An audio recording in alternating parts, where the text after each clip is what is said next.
Enfim, então, bom, eu queria agradecer vocês muito por estarem participando das aulas. Vocês duas participam sempre, né? Todas as aulas estão aqui, então é muito gratificante e muito importante vocês estarem participando. O Gabriel também. Salve, salve, Gabriel. Tudo bem? Cadê? Ué, cadê o Gabriel? Aqui, Gabriel. Salve, salve, Gabriel. Tudo bem?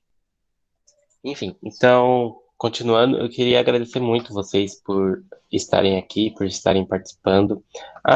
Outro informe. Se possível, me mandem uma mensagem naquele número novo que eu mandei no grupo, porque aí eu já salvo o contato de vocês e todas as informações, todos os informes que eu precisar mandar para vocês durante a semana, eu mando tanto no grupo da sala como eu vou mandar no privado para vocês também, tá? E também eu vou postar algumas coisas nos status, alguns conteúdos no status para ficar melhor para vocês também. Então, me adicionem lá, adicionem meu contato e mandem o contato de vocês também para que eu consiga salvar o número de vocês também para vocês conseguirem ver os meus status. Beleza?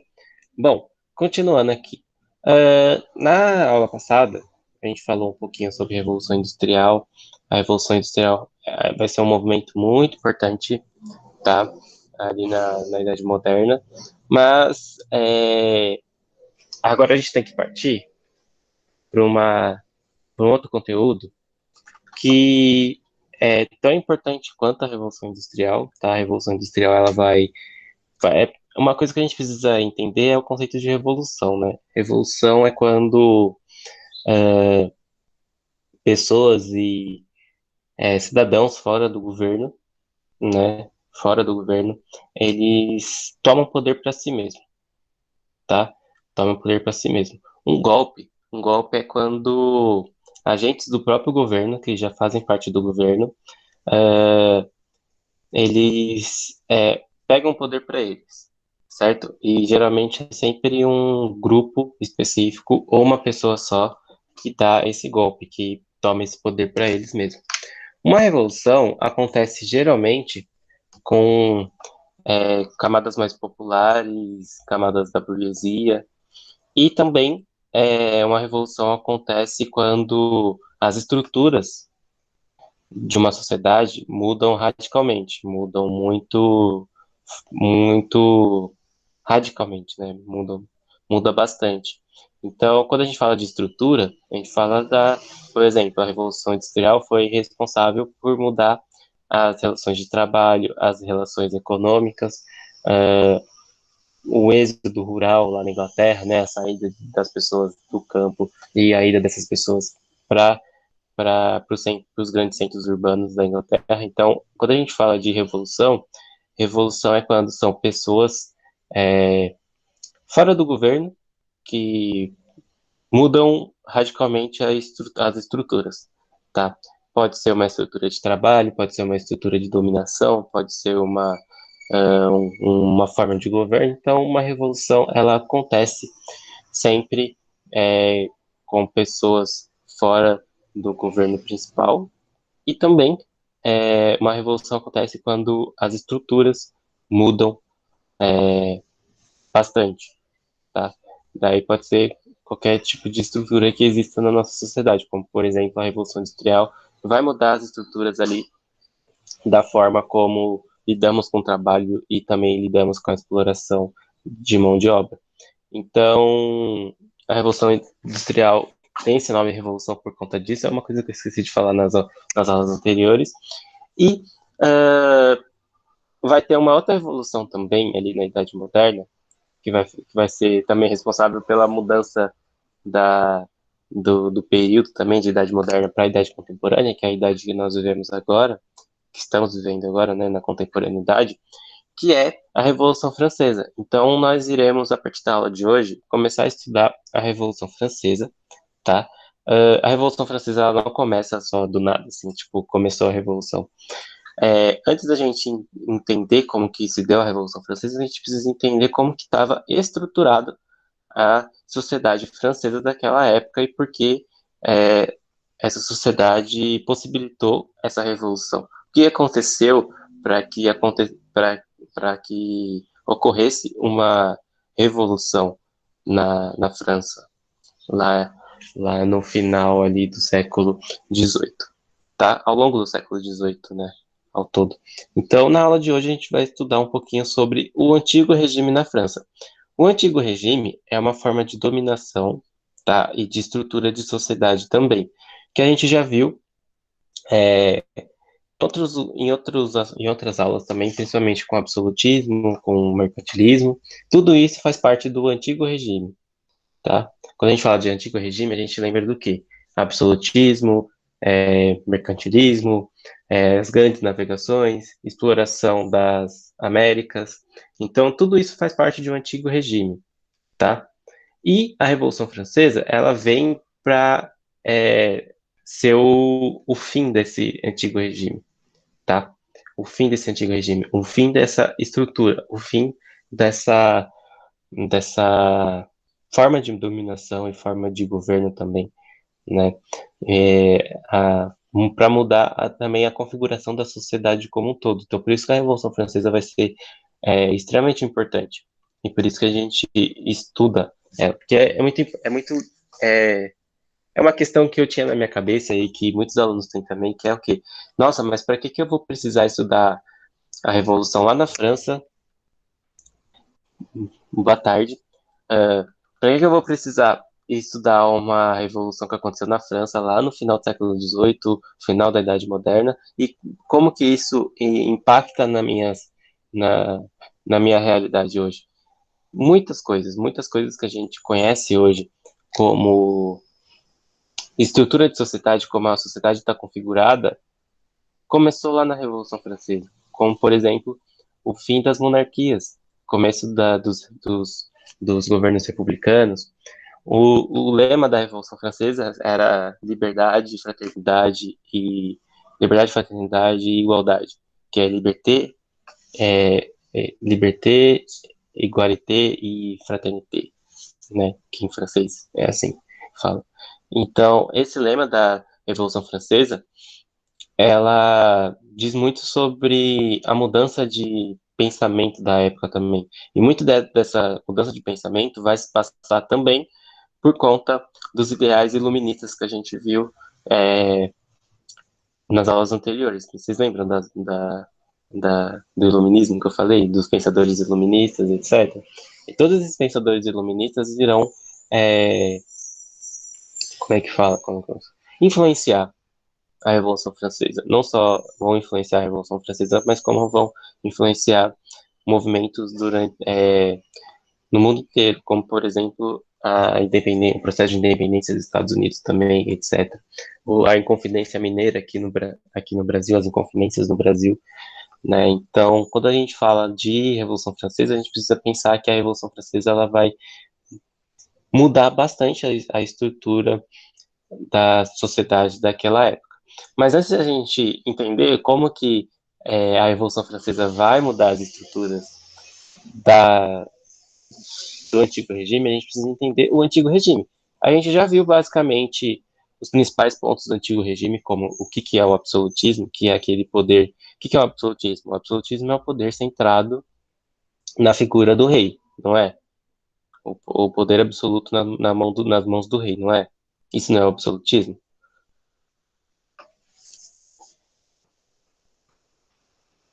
Não é? Sim, né? Então, a gente aprendeu o absolutismo lá nas primeiras aulas que a gente estudou esse ano, né? Então, o que é o absolutismo? O absolutismo é a concentração do poder, principalmente na mão do rei, na mão do monarca, tá? E esse absolutismo era a regra na Europa nesse período, tanto no século XVII, século XVI, século XVII, século XVIII. Então, quando a gente fala de absolutismo, a gente precisa entender que absolutismo é a forma de governo, tá? Principalmente quando a gente pensa que o absolutismo era uma monarquia, ou seja, o poder absoluto nas mãos do rei, do monarca, do soberano, tá? Isso é o absolutismo. E o mercantilismo? O mercantilismo é a acumulação primitiva de capital, tá? E também tem aquela questão, tipo, quanto mais você acumula, mais rico você é. Só que vai ter um momento que essa acumulação primitiva de capital vai cada vez mais entrar em crise, principalmente por conta da crise lá na Espanha, que a Espanha vai achar uma uma grande mina de prata que fica na atual Argentina, no atual Uruguai, que, que é um rio chamado Rio La Plata. E nesse rio, e também em boa parte da América Espanhola, os espanhóis vão achar muita prata. Só que isso vai inflacionar o preço da prata, porque qual que é a ideia? Quando um metal é precioso, é porque ele é muito difícil de se achar. Quando ele é achado em abundância, o preço dele cai, porque ele não é mais tão raro assim. Então a Espanha vai explorar tanto a América Espanhola aqui, né, que a gente sabe que é ali a região do Chile, da Argentina, do Uruguai, da Colômbia, Peru, toda essa região aí, a Espanha vai explorar demais e explorar principalmente minério de prata. E a prata vai cair o preço, porque vai estar em abundância, não vai ser mais tão precioso assim. Então, o que vai acontecer? Algumas das grandes potências do mundo daquela época vai entrar em crise, como a Espanha. Portugal vai entrar em crise também. Portugal vai entrar em crise mais por uma questão de crise política do trono, né? Uma crise ali na sucessão do trono de Portugal. A gente vai ver a União Ibérica, o fim da a União Ibérica, que vai ser a união tanto do Reino de Portugal com o Reino da Espanha. Vai ter um outro momento que vai ter também.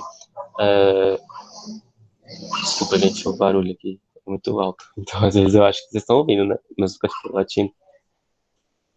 Enfim. Então, o que acontece? Vai ter a União Ibérica, que vai ser a junção do trono da Espanha com o trono de Portugal. Enfim, Portugal vai entrar em crise, a Espanha vai entrar em crise, a França vai entrar em crise também, o motivo eu vou falar para vocês aqui na aula de hoje, porque é o que a gente precisa entender, é o absolutismo na França, é o antigo regime na França. Mas muitos dos países da Europa naquele momento, que utilizavam do antigo regime, se utilizavam do absolutismo, estavam entrando em crise. E uma das nações do mundo que estava cada vez mais emergindo como uma potência era a Inglaterra, por conta da Revolução Industrial que eu falei na aula passada. Então, o que a gente tem aí? Né? A Inglaterra, com a Revolução Industrial, é cada vez mais ganhando dinheiro e ganhando capital e se tornando uma grande potência. Por quê? Porque a Revolução Industrial na Inglaterra ela vai começar a mudar as formas de exploração e as formas de trabalho. Lembra que eu falei na aula passada. Já a Portugal, Espanha, França, todos esses países que eram absolutistas, né, cada vez mais vão entrar em crise. E se entra em crise, dá margem para insatisfação das pessoas e as pessoas procurarem se rebelarem contra o governo. Tá? Deu para entender mais ou menos isso? É porque é bastante coisa e é um pouquinho complicado mesmo para entender, mas deu para entender? Sim? Então tá. Então a gente vai ter de um lado a Revolução Industrial, que vai fazer com que a Inglaterra emerge como uma potência muito forte, e vai ter as grandes potências entrando em declínio. Então, por exemplo, a, a, a, a França, Portugal, Espanha. Portugal e Espanha, que eram as duas maiores potências daquela época, cada vez mais vão entrar em declínio. Tem uma tem um acordo muito simbólico desse declínio de Portugal em relação à Inglaterra, que Portugal vai cada vez mais ficar mais dependente da Inglaterra, né? Um exemplo disso é a lei dos panos e vinhos, que é o Tratado de Methuen, né, o Tratado dos Panos e Vinhos, que é o Tratado de Methuen. Esse tratado falava o quê? Que Portugal só podia comprar produtos manufaturados e tecidos da Inglaterra, produtos industriais e manufaturados e manufaturados da Inglaterra, ou seja, tecido só poderia comprar da Inglaterra, e a Inglaterra poderia comprar somente vinho de Portugal. Só que o que acontece? Portugal que precisa mais de vinho, quer dizer, Portugal que precisa mais de tecido, ou a Inglaterra que precisa mais de vinho? É óbvio que Portugal que precisa mais de tecido do que a Inglaterra precisa de vinho. Então, Portugal vai gastar muito mais com a Inglaterra do que a Inglaterra vai gastar com Portugal. Então, muito do ouro das Minas Gerais que foram explorados aqui no Brasil, né, não está em Portugal, está na Inglaterra, por exemplo, que for utilizada para comprar esses produtos aí da Inglaterra. Então, é muito louco pensar isso, né? A diferença daí das potências. Uma emergindo, como a Inglaterra, e outras potências, como Portugal e Espanha, cada vez mais entrando em declínio. Não é porque eles vão entrar em declínio que eles vão deixar de ser irrelevantes para o contexto da época, né? Eles vão entrar em declínio, mas ainda assim vão se tornar cada vez mais relevantes, porque, por exemplo, Portugal vai se manter nesse antigo regime durante muito tempo, inclusive dominando o comércio de tráfico de escravos da África e aqui nas Américas. Então, o domínio do tráfico de escravos, do tráfico negreiro, vai continuar de Portugal, culminando no Brasil sendo o último país a abolir a escravidão na América. Então, o que acontece? Não é porque vai acontecer a Revolução Industrial na Inglaterra e vai acontecer a Revolução Francesa na França que todos os países vão deixar de ser, vão deixar o antigo regime, vão deixar o absolutismo. Ainda vai continuar, mais fraco, mas ainda vai continuar essas lógicas mercantis e essas lógicas de exploração, principalmente das metrópoles, como Portugal, e nas colônias, como por exemplo o Brasil. Certo? Deu para entender? Sim? Então tá. Então vamos aí pro PDF que eu mandei para vocês, porque esse PDF é muito tranquilinho, muito interessante para a gente estudar, tá? Então aqui é mais uma definição do que é o antigo regime, do que é o antigo regime e a definição também sobre os três estados lá na França. Então a gente vai ver, ó. Por exemplo, deixa eu aumentar aqui para ficar melhor para vocês lerem. Tá bom aí para vocês lerem?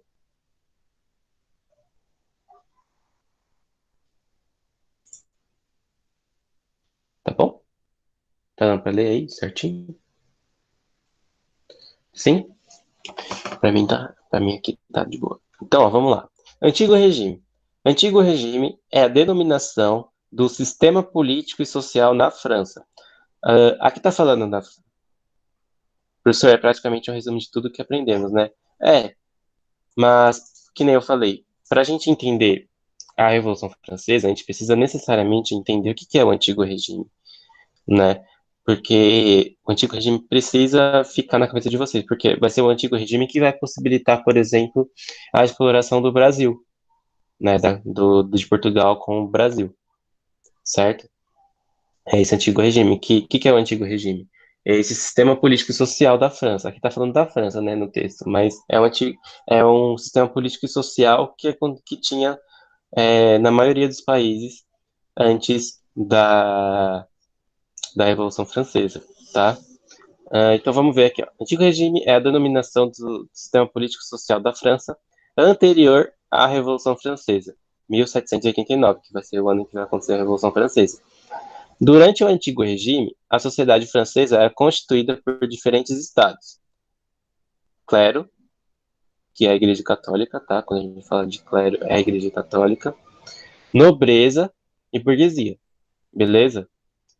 Nobreza eram os nobres e a burguesia é... Lembra que eu falei da burguesia para vocês? Que era aquela classe de comerciantes Fazia parte dos camponeses, mas aí eles começaram a ganhar bastante dinheiro, principalmente através do comércio, e formaram uma nova classe social ali, certo? Tem muita burguesia, os burgueses, que são as pessoas que saíram do campo, foram para as cidades, principalmente, principalmente para trabalhar no comércio, e eles vão ganhar muito dinheiro com o comércio, né?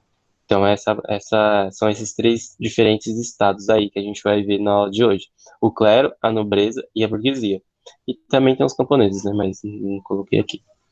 No degrau mais alto estava o rei, que governava segundo a teoria do direito divino, na qual afirmava que o poder soberano era concedido por Deus. Então, o absolutismo ele era tão enraizado na cultura daquela época que, para justificar tanto poder do rei, a justificativa era o quê? Que esse poder era concedido por Deus, tá?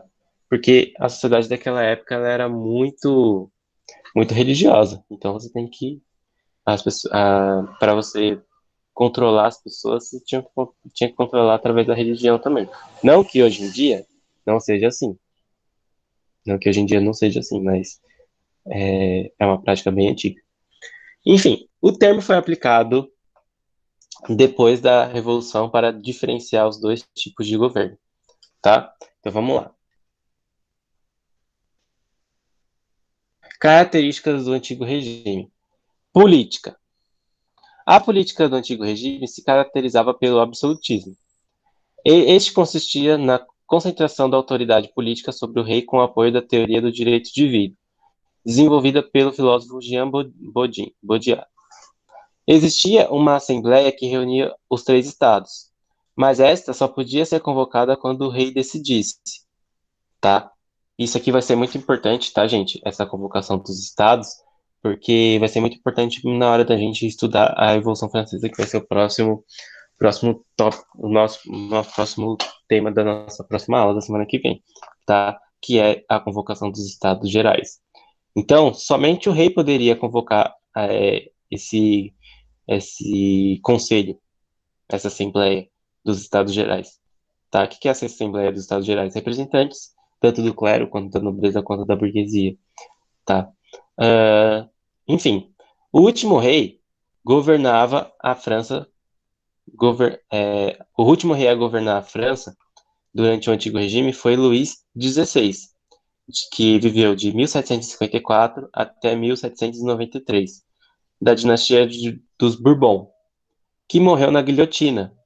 Então, aqui Já tá, já tá, já tá dando. Eu meio que dei um spoiler gigantesco sobre o que vai acontecer com o rei da França depois da Revolução Francesa. Foi um, foi um mega spoiler, desculpa. Mas é isso que vai acontecer. O fim último do rei da França vai ser o quê? Guilhotina. Alguém sabe o que é uma guilhotina?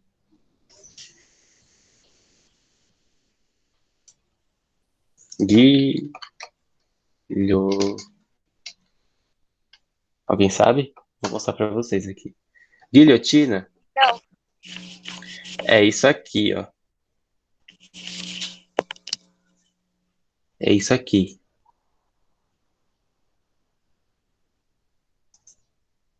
Pera aí. Cadê? Vou pegar uma imagem melhor. Isso aqui é uma guilhotina. É uma ferramenta para arrancar a cabeça das pessoas. Às vezes assim, nossa, mas Credo. que credo, é exatamente isso. Credo é o que foi o fim que levou o rei da França depois da Revolução Industrial.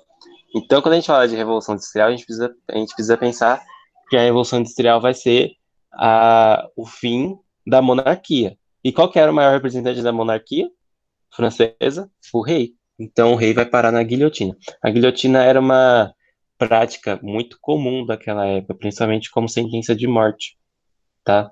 As pessoas colocavam a cabeça ali. Tá vendo esse buraco aqui embaixo? A cabeça das pessoas eram colocadas aqui. E isso aqui é uma lâmina, que quando soltava, ela cortava a cabeça das pessoas, certo? Isso é uma guilhotina. Hoje em dia, a guilhotina é usada para cortar papel, né? Que é isso aqui, ó. Guilhotina de papel. Que é a mesma coisa, só que você coloca o papel e corta assim, ó, com o negócio. Meu avô tem um desse. Oi? Meu avô tem um desse. Sua avó tem um É. desse? É uma coisa muito antigamente, quando. Até hoje, né? Muita gente usa guilhotina de cortar papel, né? Porque é mais fácil de cortar vários papéis de uma vez só, assim, ó. A lâmina é realmente muito forte. Mas, enfim, já deu um spoiler sobre o que vai acontecer com o rei da França, né? O rei da França ele vai acabar na guilhotina, como também alguns outros reis de outros lugares também vão entrar, tá? Enfim, deu para entender qual que é a premissa aqui, né? A premissa que qual que é a estrutura política? Absolutismo, tá? O poder cada vez mais centrado na figura do rei. O que a gente vai ver a partir da Revolução Francesa? Vai ser essa quebra de lógica, tá? Essa mudança de lógica. Falar assim, ó, não, o poder é do povo, tem que ser do povo. Não do povo em geral, mas principalmente da burguesia, porque a Revolução Francesa vai ser uma revolução burguesa, tá? Enfim, economia. Durante o antigo regime, vigorava o mercantilismo, um conjunto de normas econômicas onde o Estado organizava e intervia na economia. Foi uma coisa que eu esqueci de falar para vocês no começo, quando eu estava falando de mercantilismo. No mercantilismo, o Estado ele intervém muito na economia. Ele financia, ele tira tributos, então ele intervinha bastante na economia. Não quer dizer que quando o Estado intervém na economia que é um socialismo, que é um comunismo. Não, só quer dizer que o Estado está interferindo, sim.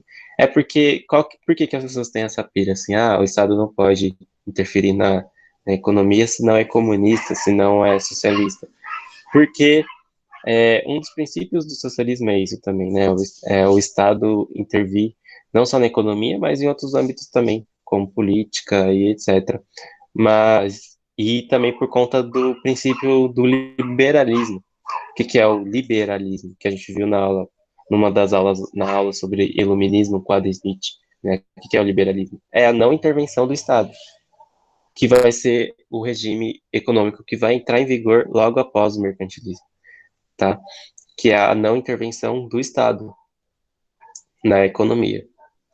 Enfim, continuando aí a leitura. Segundo as ideias mercantilistas, a riqueza de um país estava baseada no monopólio, na acumulação de metais e na regulação da economia pelo Estado. Então, lembra que eu falei da acumulação de metais lá, principalmente o exemplo da Espanha.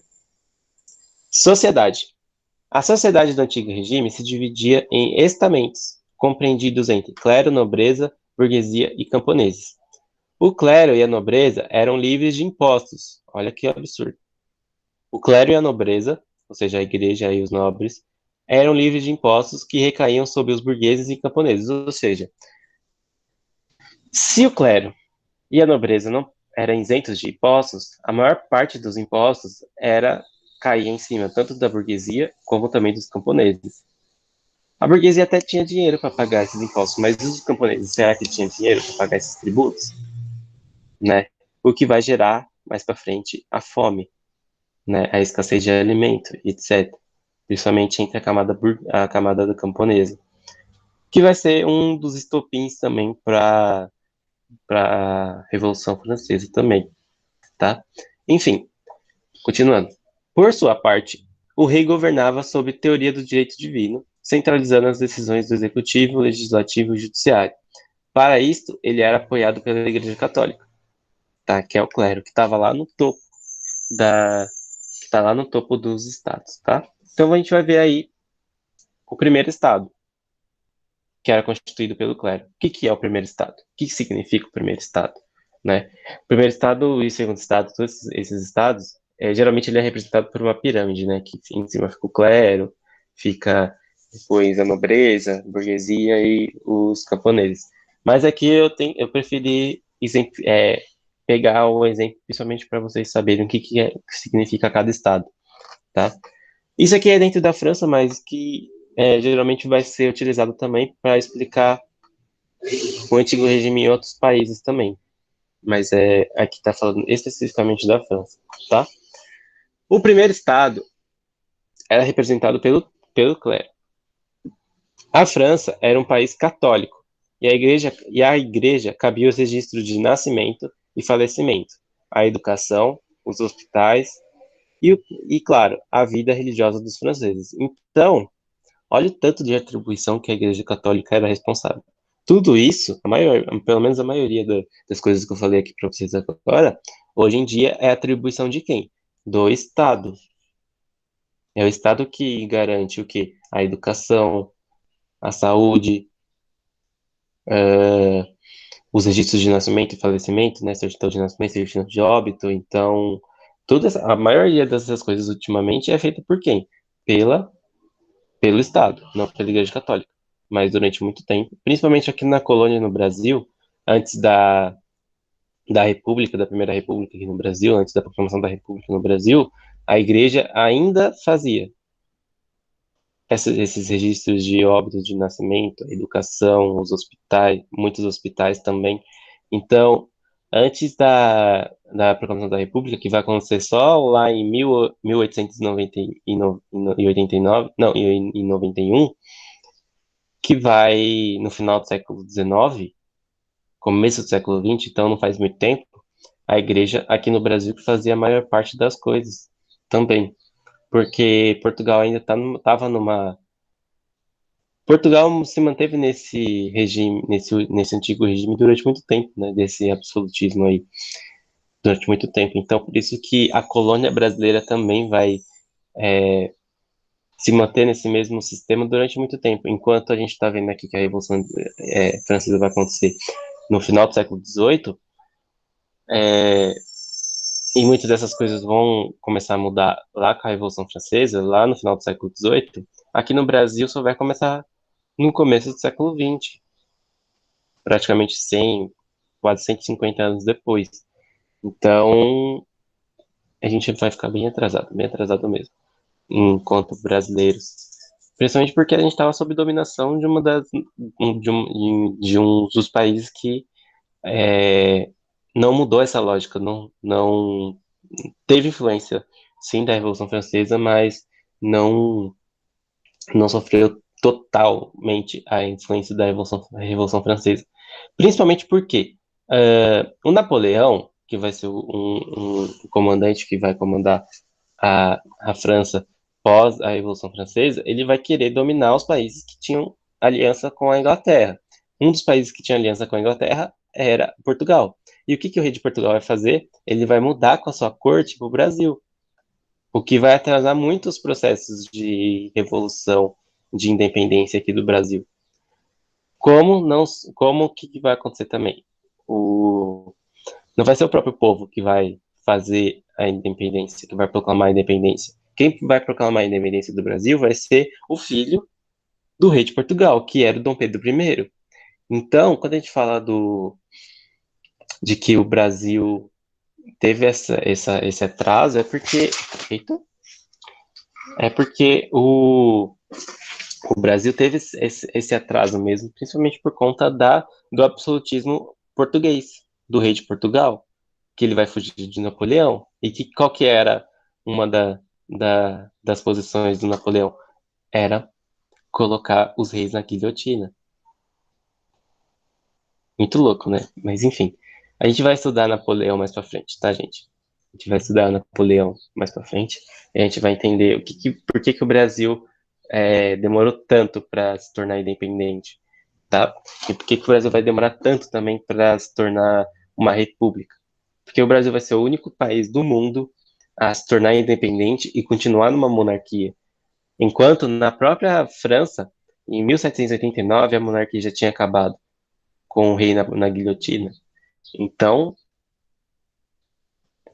Esperem os próximos episódios, esperem as próximas aulas, que a gente vai estudar isso mais a fundo.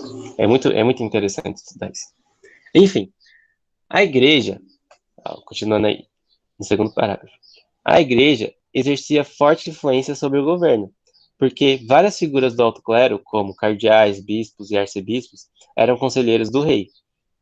Entretanto, havia o baixo clero, que atuava nas zonas rurais e pequenas cidades e que não possuíam bens. A igreja estava isenta de impostos e era proprietária de terras e imóveis. Desta forma, conseguiu acumular grande riqueza. Não sei se vocês lembram, mas lá no feudalismo, uma das maiores senhoras feudais, ou seja, uma das maiores detentoras de terra na época feudal, era a Igreja Católica. Então era compreensível aí que a igreja tinha tanta terra, tanto território e tanto dinheiro também. Entretanto, o rei interferia nos assuntos eclesiásticos, ou seja, nos assuntos religiosos da igreja, e aproveitava das cerimônias religiosas para reafirmar seu poder como representante de Deus na Terra, tá? Enfim, esse é o primeiro estado. O primeiro estado era representado pela Igreja Católica, tá? Segundo estado, vamos lá para o segundo estado. O segundo estado era constituído pela nobreza, pessoas com títulos hereditários e que ocupavam cargos importantes no governo, tá? Títulos hereditários. Os nobres, eles tinham hereditariedade, ou seja, títulos que passavam de pai para filho, tá? E ocupavam cargos importantes no governo. Que governo? O governo do rei, na monarquia, dentro da monarquia. Por isso que a maioria dos nobres faziam parte da corte real, né? Ficava muito próximo ao rei. Os nobres eram proprietários de terras e viviam exaltando o luxo. A fim de não rivalizarem com o poder do rei, haviam sido cooptados pelo monarca para viverem em Versalhes, na corte francesa. Ou seja, eu vou mostrar para vocês Versalhes. Palácio.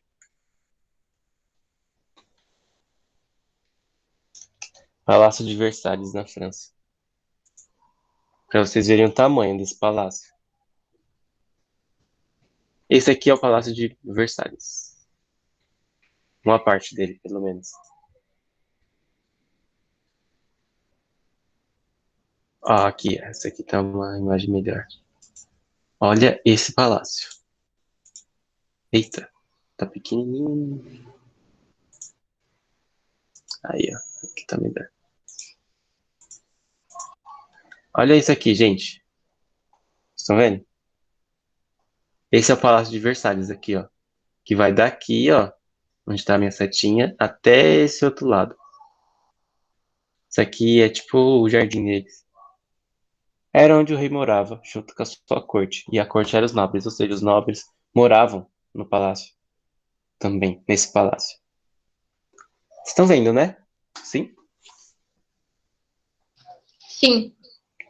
É enorme, né, esse palácio aí. É enorme mesmo, não é? Muito grande.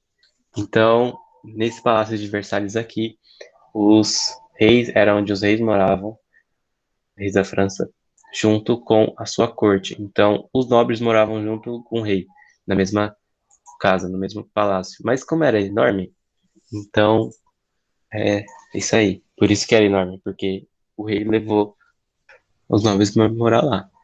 Vamos lá, continuando. A nobreza se dividia conforme a antiguidade dos seus títulos, pois alguns nobres os haviam recebido na época das cruzadas, tá?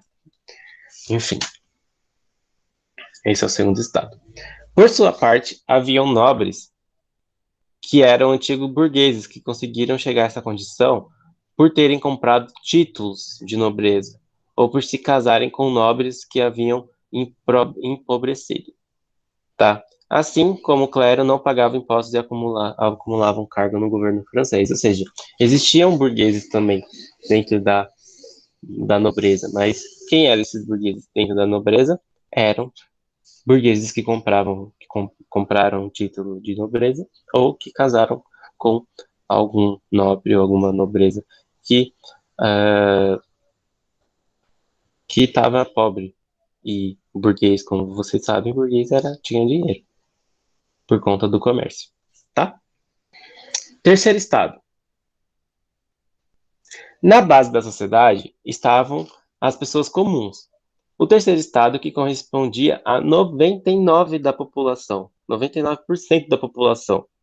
Vocês sabem o que é isso? É a maior parte da população. Esmagadoramente a maior parte. Então, o clero, a nobreza e a nobreza é, era equivalente a 5% da população francesa daquela época. 5%. 5% da população concentrava é, a maior parte a, a maior parte das riquezas do país. Sabe o que é isso? Hoje em dia é muito pior. É 1% da população que controla a maior parte das riquezas. Então, não mudou muita coisa. Nessa camada também estavam os camponeses e criadores e criados dos nobres, que enfrentavam dificuldades para manter condições mínimas de sobrevivência, como alimentação e vestuário. Sobre o terceiro estado recaía pesada tributação e era o único dos estados que pagava impostos. Olha que absurdo. E esse imposto ia para quem? Ia para os reis e para os nobres, tá? Iluminismo, vamos lá. O iluminismo e o antigo regime. Isso aqui é importante, tá, gente? Isso é muito importante, ó.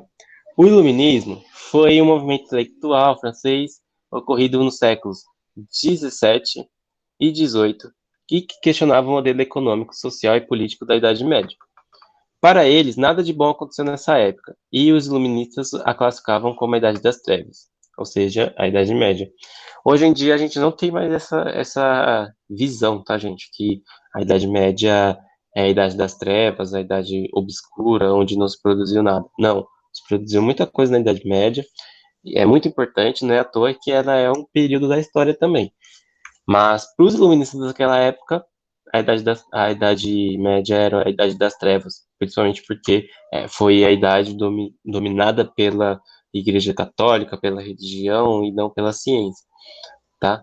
Por isso que é a Idade das Trevas, porque lembra que eu falei para vocês que o é, iluminismo vem de luz? Luz significa conhecimento, trevas significa escuridão, né? Então, a escuridão é a ausência do conhecimento, beleza? Apoiado em uma nova visão a respeito de Deus, da razão, da natureza e da humanidade, o iluminismo teve significativa influência sobre o pensamento revolucionário. Os iluministas defendiam que os objetivos da humanidade são o conhecimento, a liberdade e a felicidade. Além disso, queriam um governo onde os poderes estivessem divididos e o papel do soberano fosse limitado. Olha aí, por que vai ser importante aí? Deu para entender, né? Que o que eles queriam? Que os poderes fossem divididos. O poder vai ser dividido? Vai. A gente tem esse poder dividido até hoje, que é o legislativo, o executivo e o judiciário, tá? E o papel do soberano fosse limitado, né? Do soberano fosse limitado. Não é que eles queriam o fim da monarquia, né? Eles queriam que o poder do rei fosse mais controlado, tá? Mas o que vai acontecer, por exemplo, na Revolução Francesa? O rei não vai ter nem mais poder, ele vai ser guilhotinado, ele vai ser mandado para guilhotina, tá? E vão instaurar, por exemplo, um outro modelo de governo, por exemplo, chamado república, né? Crise no antigo regime, isso aqui é importante também. Por que vai se dar a crise no antigo regime? A partir de 1787, a velha organização política e social francesa começou a ser questionada através das ideias iluministas. Também contribuíram para isso a crise financeira na qual a França mergulhou após o fracasso das colheitas de trigo nos anos de 1787 e 1788, e os gastos militares na Guerra da Independência dos Estados Unidos, porque vai ter a Guerra da Independência dos Estados Unidos antes da Revolução Francesa, e a Guerra de Independência dos Estados Unidos também vai ter inspirações iluministas também, tá? O fracasso no campo não impediu o aumento da cobrança de impostos ao terceiro estado.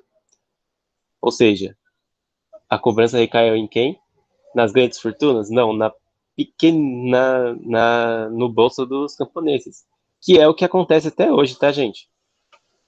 quando vai ter uma tributação, quando o país está em crise, eles não aumentam o preço das pessoas, das grandes empresas, eles colocam taxas e colocam mais impostos para quem pagar? As pessoas mais pobres, que é a gente, que está na base da sociedade. Então, não é uma prática que é que aconteceu só lá no antigo regime, é uma prática que acontece até hoje, tá? É muito importante a gente pensar nisso. O fracasso no campo não impediu o aumento da cobrança de impostos no terceiro estado, que passava a exigir melhores condições sociais e a reforma do governo, ou seja, cada vez mais esse terceiro estado se sente mais explorado e mais indignado com as cobranças é, do estado, que os caras não tinham dinheiro nem para comer direito, imagine para pagar tributo, pagar imposto. Enfim, o rei convocou a Assembleia dos Estados Gerais para encontrar uma solução para a crise financeira. Contudo, tanto o primeiro como o segundo estado não aceitavam abdicar dos privilégios e integrar o regime de recolhimento de tributos, ou seja, eles não queriam abrir mão dos privilégios de não pagar imposto. Eles queriam continuar nessa daí, né? E vai ser o tema da nossa próxima aula, tá, gente? Próxima aula a gente vai entender aí o que aconteceu a partir da convocação desses estados gerais e como que se deu o estopim para acontecer a Revolução Francesa na França. Beleza? Deu para entender? Vocês conseguiram entender a aula?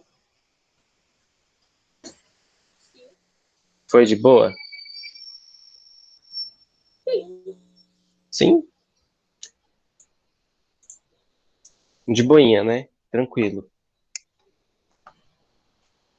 É, essas aulas é importante principalmente porque não é só ler, né? É importante a gente ler também, interpretar. É importante a gente estudar sobre o assunto também, porque é um assunto extremamente importante que é um assunto que tem as suas influências, tem os seus reflexos até hoje em dia na nossa sociedade. Muito, e muito, muito mesmo. É mais do que a gente imagina. Então, é um assunto muito importante. Na próxima aula, na segunda-feira que vem, eu vou mandar mais uma atividade sobre antigo regime, o que é o antigo regime, e etc. E também eu mando um PDF sobre Revolução Francesa, para a gente começar a estudar a Revolução Francesa a fundo, tá? Porque a Revolução Francesa é, sim, uma das matérias principais, não só no oitavo ano, como de todas as séries, tá? Tanto sexto ano, sétimo ano, oitavo ano, nono ano, primeiro, segundo, terceiro ano. A Revolução Francesa é uma das mais importantes, que vocês precisam saber. Então, a partir da semana que vem, vamos começar a falar sobre Revolução Francesa. Tudo bem?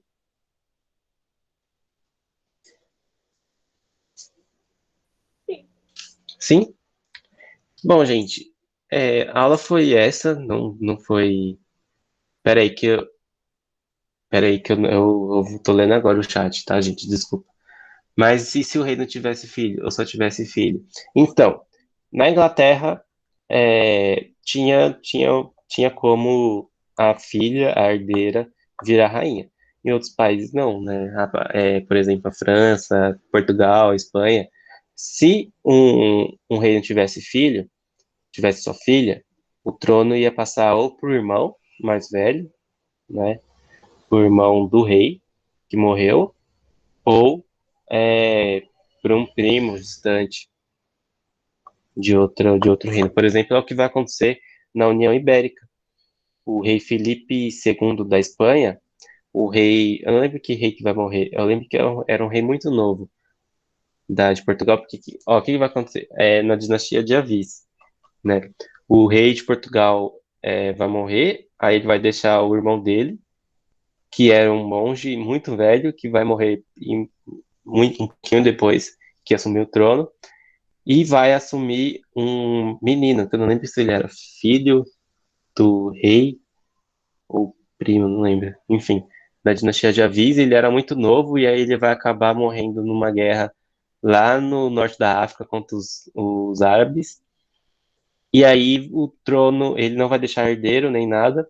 Aí o trono vai ficar vago, o trono de Portugal, e quem vai pegar o trono de Portugal vai ser o rei Felipe II da França, porque ele vai falar, eu sou um primo distante do rei de Portugal, então eu tenho direito ao trono de Portugal. Então vai ser mais ou menos assim, é mais ou menos assim que acontecia, certo? Só na Inglaterra que não, né? Na Inglaterra a rainha pode. Se tiver uma filha mulher, ela ainda faz parte da sucessão do trono. Muitas mulheres, né? Muitas mulheres filhas, elas eram usadas também como aliança, né?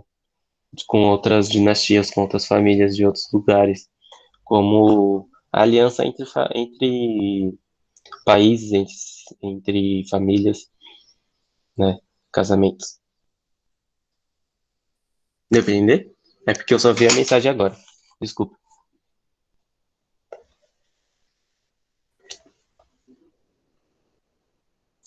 Bom, gente, alguém mais tem alguma dúvida?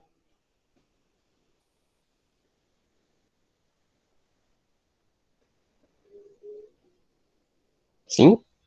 Não? Ninguém mais tem nenhuma dúvida sobre o que a gente estava falando?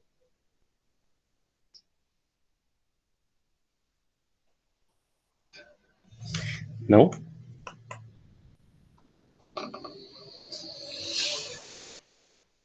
Eu acho que não. Então é isso, gente. O pessoal já saiu da sala mesmo. Então, muito obrigado por terem participado. Muito obrigado, Gabriel, por ter participado. E tchau, tchau. Até a próxima aula.